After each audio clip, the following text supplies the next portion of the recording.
부산 기장군에 가면요, 용암초등학교라고 하는 초등학교가 있습니다. 근데 이 학교의 이름이 원래는 대변초등학교예요. 부산시 기장군 대변리에 있기 때문에 그 지명을 따라서 대변초등학교입니다. 근데 이 대변이라고 하는 말이 여러분도 웃으셨지만 이게 어감이 안 좋잖아요. 그걸 이야기한 건 아닌데 느낌이 딱 그렇게 와요. 그러다 보니까 이 아이들이, 학교 다니는 아이들이 대변초등학교, 사람들이, 다른 아이들이 똥학교 이렇게 놀렸다는 거예요. 그래서 너무너무 놀림을 많이 받아서 상처를 많이 받았다는 거죠. 자, 그런데 2017년도에 드디어 이 학교의 이름이 바뀌었어요. 대변초등학교에서 용암초등학교로 바뀝니다. 이게 어떻게 바뀌었냐면 그 해에 5학년에 하준석이라고 하는 어린이가 부회장 선거에 출마를 했는데요. 선거 공약이 그거였어요. 내가 이 학교 이름을 바꾸겠습니다. 이 학교 이름을 바꾸겠다고 공약을 하고 부학생회장에 당선이 된 거예요. 근데 당선된 이후에 정말 그 학교 동문들, 또 선배들, 또 그 지역 사람들, 부모님들 이렇게 잘 설득을 해서 드디어 학교의 이름을 이렇게 바꾸게 되었다는 거죠. 정말 놀라운 일이 아닐 수 없습니다. 여러분, 이름이라고 하는 것이 우리에게는 너무나 중요해요. 그게 사람의 이름은 더 그런 것 같습니다. 근데 어떤 분들은 보면 정말 그 이름 때문에 놀림을 당하는 경우가 있어요. 그러다 보니까 나중에 어른이 되었을 때 이름을 바꾸는, 이름을 개명하는 이런 분들이 많이 있지 않습니까? 자, 오늘 말씀의 주인공인 베드로 역시 그런 사람이에요. 베드로라고 하는 그 사람의 이름은 원래는 시몬이었죠. 시몬. 물론 시몬이라고 하는 이 이름의 뜻이 나쁜 이름이 아닙니다. 하나님 들으신다는 뜻이에요. 자, 그런데 이 시몬이라고 하는 이 이름을 예수님께서 베드로라고 하는 이름으로 바꾸어 주신 거예요. 이스라엘 남자들에게 아주 흔한 이름이었던 시몬, 이 이름을 반석이라고 하는 뜻의 베드로로 바꾸어 주셨습니다. 왜 베드로라는 이름으로 바꾸어 주셨을까요? 베드로에게 그 이름의 뜻, 반석처럼 내가 반석과 같은 믿음의 사람이 되어라, 이런 뜻으로 바꿔 주신 거예요. 그리고 이제 장차 하나님, 우리 주님께서 세우시는 교회, 바로 이 교회를 반석처럼 떠받치는 이러한 믿음의 사람이 되어라, 이런 의미로 베드로의 이름을 반석이라고 지어 주신 거죠. 자, 그러면 이 베드로가 정말 자기 이름처럼 이러한 반석과 같은 믿음을 가진 굳건한 사람이 되었을까요? 결과적으로 보면 그렇습니다. 그런 사람이 되었어요. 그런데 사실은 부활하신 예수님을 만나기 전까지의 베드로의 모습을 보면 사실은 그 이름에 전혀 합당하지 못한 이러한 모습을 가지고 있었다는 걸 우리가 말씀을 통해 깨닫게 됩니다. 자, 베드로 부활하기 전, 예수님이 부활하기 전 그 베드로의 모습은 어떠한 모습이었나를 좀 생각해 보려고 합니다. 그럼 베드로는 어떠한 사람이었는가? 그는 다혈질의 자기 주장이 굉장히 강한 사람이었다고 말할 수 있습니다. 남들 앞에 나서는 것을 정말 좋아해요. 사람들 앞에 나서서 또 앞장서서 자기 자랑하는 이런 모습들이 베드로에게는 있었다는 거죠. 근데 이런 모습을 그냥 좋게 말하면 자기 신념이 강한 사람, 자기 의지가 굉장히 강한 사람, 이렇게 말을 할 수 있을 겁니다. 예수님께서 십자가를 지시기 전에 제자들과 마지막 유월절 만찬을 하시면서 예수님께서 제자들에게 말씀하셨죠. 너희들이 다 나를 버릴 것이다. 예수님 말씀합니다. 이런 예수님의 말씀을 듣고 베드로가 뭐라고 말합니까? 다른 사람은 다 주님을 버릴지라도 나는 절대로 주님 버리지 않겠습니다, 얘기했어요. 그랬더니 예수님이 다시 말씀하시죠. 내가 오늘 밤 닭이 울기 전에 나를 3번 부인하리라. 이런 이 말씀을 듣고 베드로가 강하게 부정해요. 내가 주님과 함께 죽을지언정, 내가 주님과 함께 죽을지언정 나는 절대로 주님을 부인하지 않겠습니다, 이야기를 해요. 여러분, 베드로가 거짓말하는 것입니까? 그렇지 않아요. 베드로는 정말 주님을 위해서 죽을 각오를 하고 이 이야기를 하는 거예요. 내가 주님과 함께 죽을지언정, 정말 베드로는 주님과 함께 죽겠다고 한 이런 각오로 이 이야기를 한다는 거죠. 이 말은 거짓말이 아니라 진짜 베드로의 진심이었고요. 베드로는 그렇게 할 작정을 하고 이야기를 했다는 거죠. 그럴 만큼 베드로는 의지가 강한 사람, 또 자기 신념이 확실한 사람이었다고 말을 하는 것입니다. 근데 문제는 아무리 의지가 강하고 신념이 강해도 우리 인간은 너무너무나 연약한 존재라는 거예요. 여러분, 그렇게 이야기했던 베드로가 어떻게 되었는지 우린 너무나 잘 알지 않습니까? 정말 작은 여자아이 앞에서 예수님을 모른다고 부인해요. 근데 부인만 했나요? 저주까지 하면서 예수님을 모른다고 3번이나 부인을 했었던 거예요. 근데 여러분, 베드로만 그렇습니까? 사실 그렇지 않아요. 우리도 다 마찬가지라는 거죠. 우리가 아무리 확고한 신념을 가지고 있어도요, 우리가 아무리 의지가 강해도 언제든지 무너질 수 있는 정말 연약한 존재가 저와 여러분인 것입니다. 이런 사람들이 결혼식 할 때 뭐라고 서약하죠? 검은 머리가 팥불이 될 때까지 난 당신만 사랑하겠어, 이렇게 서약하잖아요. 나는 다른 사람 쳐다보지 않고 정말 당신만 사랑하겠어, 이렇게 서약을 해요. 여러분, 근데 그렇게 서약할 때 나는 시간 지나면 마음 바뀌어야지, 이렇게 생각하는 사람 있습니까? 그런 사람은 없어요. 다 진짜 나는 이 사람만 사랑해야지, 나 진짜 검은 머리가 팥불이 될 때까지 나 이 사람 사랑해야지, 이렇게 마음을 가지고 서약을 한다는 거예요. 근데 그렇게 서약을 하고 마음이 바뀌는 사람이 한둘이 아니라는 거죠. 근데 우리의 신앙도 마찬가지 아닙니까?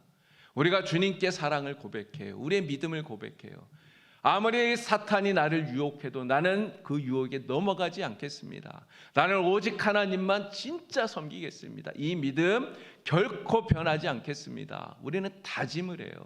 근데 이러한 다짐이 우린 거짓이 아니에요. 정말 이 믿음을 우리가 지키겠다고 분명하게 확고하게 신앙 고백을 해요. 근데 그래 놓고 마음이 변하는 사람이 역시 한둘이 아니라는 거예요. 여러분, 저는 여러분들에게 신념을 갖지 말라 이런 말을 드리는 게 아닙니다. 의지를 강하게 하지 마라, 뭐 이런 이야기를 드리는 게 아니에요. 제가 드리는 말씀은 우리는 약한 존재이기 때문에 나의 신념과 나의 의지를 너무 믿지 말라는 것입니다. 내 신념과 내 의지를 너무 확고한 그것을 믿다가는 베드로처럼 우리도 넘어질 수 있기 때문에 그런 것이죠. 여러분, 부활하신 예수님을 만나기 전 베드로는 또 어떤 사람이었을까 생각해 보니까요, 자신의 신념과 의지가 이렇게 강하기 때문에 하나님의 뜻보다 자신의 생각과 자기의 행동이 더 앞서는 사람이었다는 거죠. 하나님의 뜻을 우리는 먼저 생각해야 되지 않습니까? 우리는 하나님의 뜻이 무엇인지를 먼저 구해야 돼요. 그리고 하나님의 뜻대로 우리는 행동해야 돼요. 그런데 베드로는 내가 옳다고 여기는 대로 먼저 행동하고 먼저 움직이는 이러한 사람이었다고 하는 것입니다. 예수님께서 십자가 죽음 당하실 것을 처음 말씀하셨을 때 베드로가 어떻게 행동했는지 여러분 잘 아시죠? 베드로가 이렇게 이야기합니다. 베드로가 예수를 붙들고 항변하여 이르되 주여 그리 마옵소서, 이 일이 주께 결코 미치지 아니하리이다. 그냥 뭐 짧게 이렇게 되어 있으니까요. 근데 여러분, 이 말씀 속에 항변하여라고 하는 말을 우리가 주의 깊게 봐야 됩니다. 예수님께 베드로가 항변했다는 거예요.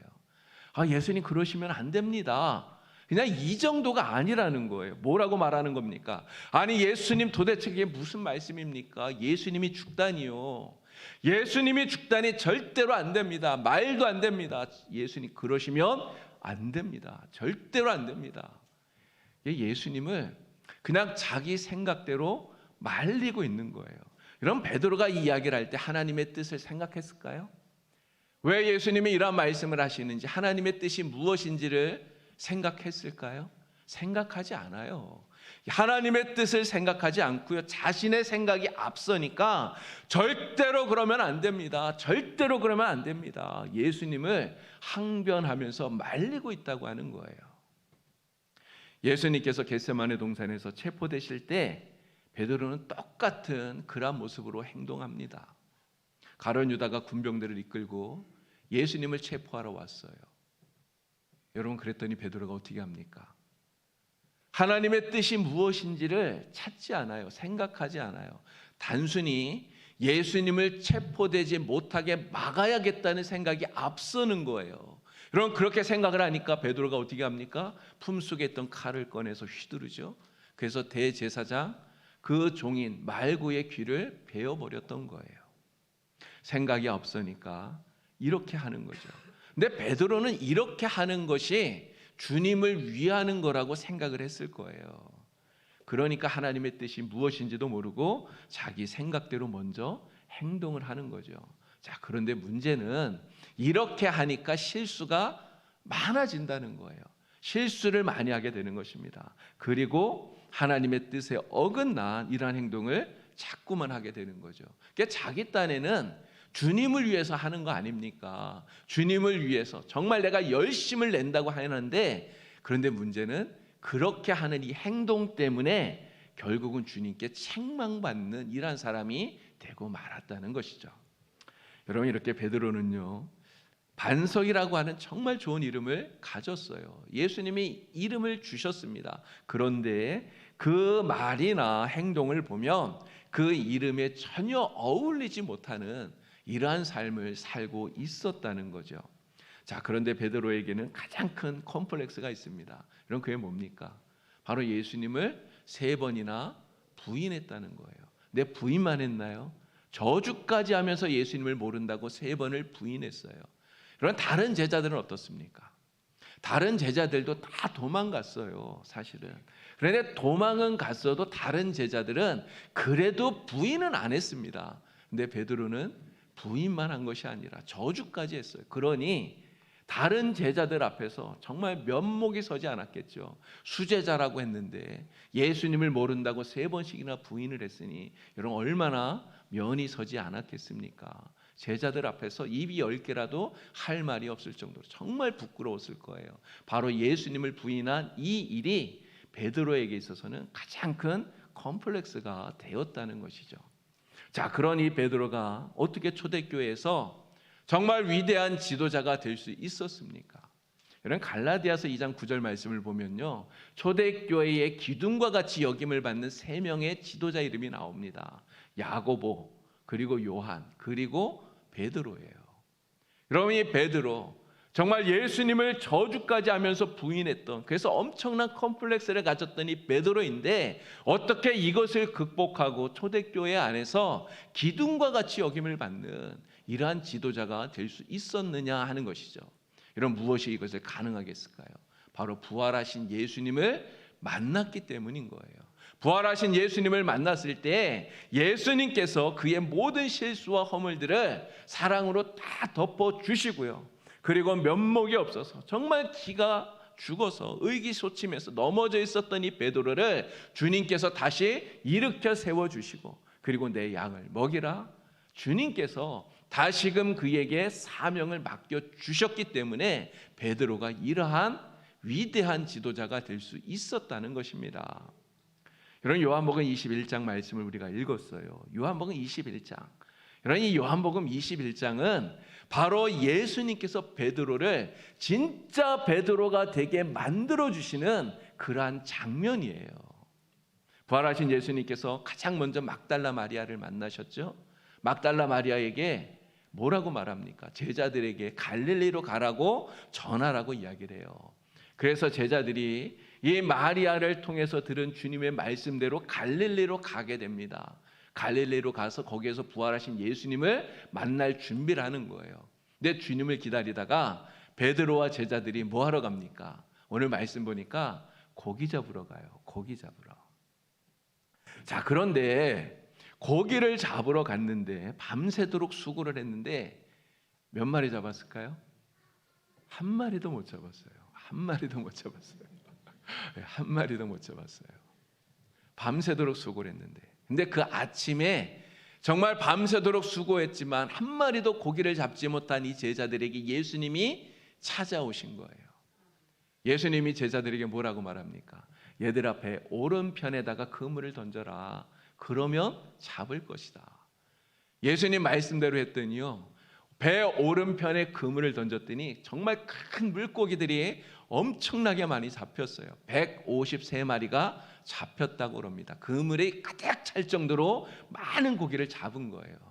네, 여러분, 이 장면이 앞에 어떠한 장면과 굉장히 유사하다는 생각이 들지 않으십니까?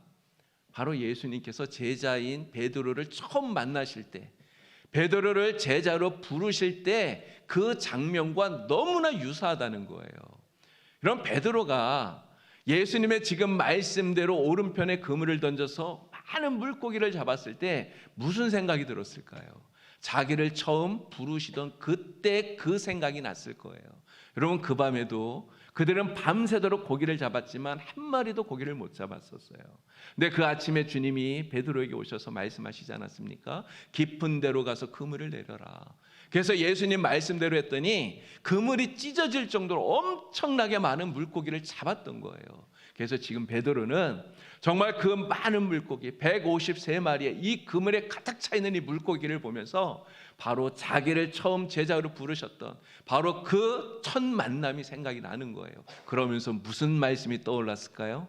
주님이 하셨던 말씀, 바로 이것입니다. 나를 따라오너라. 내가 너를 사람 낚는 어부가 되게 하겠다. 주님께서 말씀하셨던 바로 이 말씀이 기억이 난 거예요. 여러분, 무슨 말씀입니까? 예수님께서, 부활하신 예수님께서 베드로를 다시 만나셔서 바로 그가 예수님을 만났던, 제자로 부름받았던 그 기억을 떠오르게 하시고, 그리고 왜 그를 부르셨는지, 제자로 부르신 그 부르심의 목적을 다시금 기억하도록, 상기하도록 주님이 만들어주고 계시다는 거예요. 자, 제자들이 잡은 이 물고기로 예수님이 아침을 드십니다. 제자들과 함께요. 그리고 나서 예수님께서 베드로에게 이렇게 물으십니다. 요한의 아들 시몬아, 내가 이 사람들보다 나를 더 사랑하느냐? 주님께서 이렇게 물으셨어요. 자, 그런데 예수님께서 베드로를 지금 뭐라고 부르십니까? 베드로라고 부르셨나요? 아니에요. 뭐라고 부르시죠? 요한의 아들 시몬아. 베드로가 예수님을 만나기 전에 가지고 있었던 그의 원래 이름을 부르시는 거예요. 요한의 아들 시몬아. 그럼 베드로는 지금 예수님이 자기를 부를 때 베드로라고 부르지 않으시고 시몬이라고 부르는 이 이름을 들으면서 무슨 생각을 했을까요? 예수님이 나를 부르셔서 내 이름을 베드로라고 바꾸어 주셨던 바로 그 생각이 떠올랐을 거예요.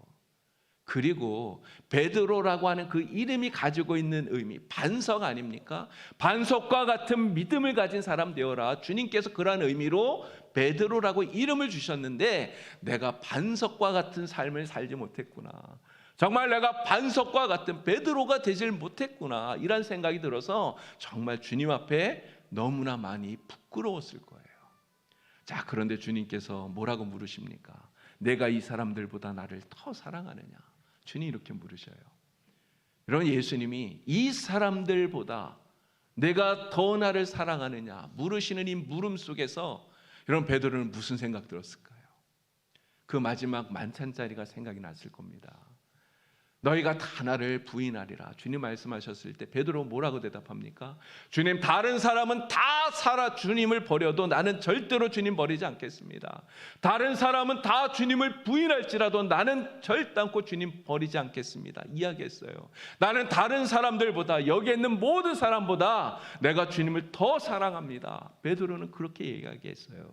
그런데 그렇게 얘기를 했던 자신의 모습, 그 모습이 떠올라서 자기가 그 어린 여자아이 앞에서 예수님을 부인했던, 저주까지 했던 그 모습이 떠올라서 정말 예수님 앞에 너무나 죄송하고 면목이 없고 베드로는 너무너무나 부끄러웠을 거예요.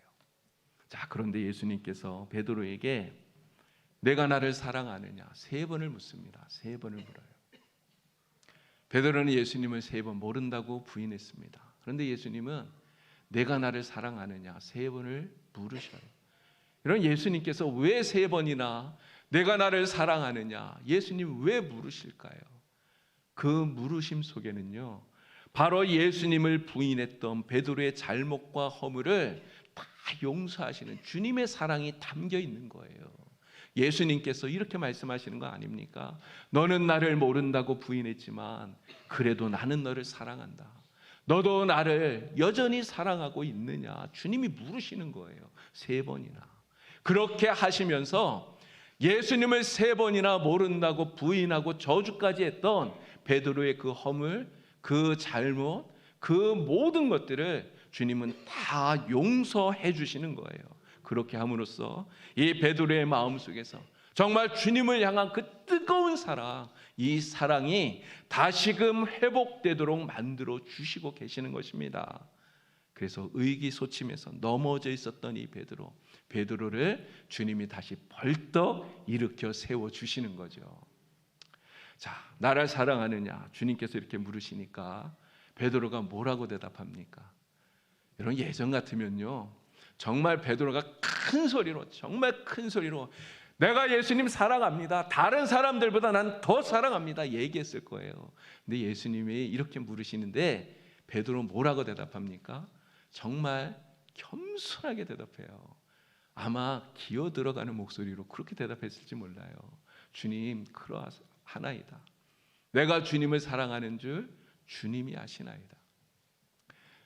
차마 주님 사랑합니다 이렇게도 말 못해요. 내가 주님 사랑하는 줄 주님이 아시나이다. 그러나 여러분, 이 베드로의 말 속에 정말 주님을 향한 그 뜨거운 사랑의 고백이 들어있는 것 아닙니까? 내가 주님을 부인했지만, 주님을 저주까지 했지만 그런 나를 용서하시고 다시금 나를 세워주시는 그 주님, 그 주님의 사랑에 베드로는 엎어지는 거죠. 정말 그 주님의 사랑을 깨닫고 주님, 나도 주님을 사랑합니다 고백하는 거예요. 이렇게 겸손히 사랑을 고백하는 베드로에게 예수님 뭐라고 말씀하십니까? 내 어린 양을 먹여라, 내 양을 쳐라, 내 양을 먹여라. 다시금 베드로에게 목양의 이 귀한 사명을 맡겨 주시는 거예요. 여러분, 베드로가 이후에 어떻게 되었는지 우리는 잘 압니다. 베드로가 아까 말씀드린 대로요, 정말 초대교회의 기둥과 같은 지도자가 되었어요. 근데 초대교회 기둥과 같은 지도자만 되었습니까? 이런 로마의 네로 황제가 그리스도인들을 핍박할 때 베드로가 어떻게 합니까? 다시 그 로마 시내로 들어가잖아요. 그래서 그 핍박당하면서 그 죽음 가운데 고난당하고 있는 그 성도들을 베드로가 위로해요. 그들을 격려합니다. 그렇게 하면서 결국 베드로는 십자가에 못이 박혀서 순교하게 됩니다. 네, 여러분, 베드로가 십자가에 못 박힐 때 거꾸로 달려 죽었다 그러잖아요. 여러분, 왜 거꾸로 달렸습니까? 베드로가 이야기해요. 나는 예수님을 부인했던 그러한 죄인입니다. 어떻게 내가 예수님과 똑같은 모습으로 십자가에 달릴 수 있습니까? 차라리 나를 십자가에 거꾸로 매달아 주세요. 그러니까 자기가 자원해서 십자가에 거꾸로 매달려서 순교했다고 하는 거죠. 반석이라고 하는 뜻의 이름을 베드로는 가졌습니다. 그러나 그는 예수님 부활하시기 전까지는 그 이름에 합당한 이러한 삶을 살지 못했어요. 그런데 그가 어떻게 반석처럼 흔들리지 않는 믿음의 사람이 되었습니까? 어떻게 예수님께서 세우신 그 교회가 흔들리지 않도록 정말 그 교회를 떠받치는 반석과 같은 사람이 되었습니까? 부활하신 주님을 만났기 때문이에요. 부활하신 주님을 만났고요, 부활하신 주님께서 그를 용서해 주시고 그를 제자로 부르신 그 소명을 다시금 회복시켜 주시고, 그리고 그의 안에 있었던 그 뜨거운 주님을 향한 사랑, 이 사랑이 다시금 살아나게 만들어 주시고요, 그리고 주님께서 그에게 내 양을 먹여라 사명을 다시 맡겨 주셨기 때문인 거예요. 여러분, 오늘 우리에게 간절한 소망이 있다면 그 소망이 무엇입니까? 오늘 우리도 베드로처럼 정말 주님을 뜨겁게 사랑하고 오직 주님을 위해서 살아가고자 하는 이것이 오늘 우리의 간절한 소망입니다. 여러분, 우리는 어떻게 베드로처럼 정말 주님을 이렇게 뜨겁게 사랑하면서 주님을 위해서 오직 하나님의 영광을 위해서 우리가 살아갈 수 있습니까? 우리도 부활하신 주님을 만나면 되는 거예요. 어떻게 부활하신 주님을 만날 수 있습니까? 지난주에 말씀드린 것처럼 바로 이 하나님의 말씀, 이 성경을 통해서 우리는 부활하신 주님을 만나면 됩니다. 지금 이 시간 우리 주님께서 베드로에게 물으셨던 것처럼 저와 여러분들에게 묻고 있습니다. 내가 나를 사랑하느냐? 내가 이 사람들보다 나를 더 사랑하느냐? 주님 물으셔요. 여러분, 뭐라고 주님께 대답하시겠습니까? 주님, 내가 주님을 사랑합니다. 주님 정말 사랑합니다. 내 아이의 이 마음이 변하지 않도록 주님 도와주시옵소서. 우리는 주님 앞에 고백해야 될 줄 믿습니다. 베드로처럼 정말 겸손하게 우리의 사랑을 고백하는 저와 여러분이 다 되기를 바랍니다. 주님을 향한 이 뜨거운 사랑 정말 회복하고 베드로처럼 정말 주님이 주신 우리에게 주신 이 귀한 이름, 베드로는 그에게 주신 그 베드로라고 하는 이 귀한 이름대로 살았지 않습니까? 오늘 우리 주님께서 우리에게 주신 이 귀한 이름, 그리스도인이라고 하는 이 이름에 합당하게 살아갈 수 있는 저와 여러분이 다 될 수 있길 바랍니다. 그래서 이 세상에 주의 사랑을 전하고 주의 복음을 전하고 그래서 주님의 기쁨이 되는 우리 봉산교회 모든 성도님들 다 되시기에 우리 주님의 이름으로 간절히 축원합니다. 하나님 아버지, 오늘 우리도 우리 주님께서 우리에게 주신 이 새 이름 그리스도인이라고 하는 이 이름에 합당하게 살기를 간절히 원합니다. 베드로처럼 뜨거운 사랑으로 주님을 사랑하며 정말 주님 주신 이름에 합당한 삶을 살아가길 원합니다. 오직 주님을 위해서 하나님의 영광을 위하여 오늘 이 하루를 살아가게 하여 주시고 또 담대하게 주의 복음 세상에 전함으로써 주님을 기쁘시게 하는 우리 모든 성도가 되게 주님 인도하여 주시옵소서. 예수님의 이름으로 기도드리옵나이다. 아멘.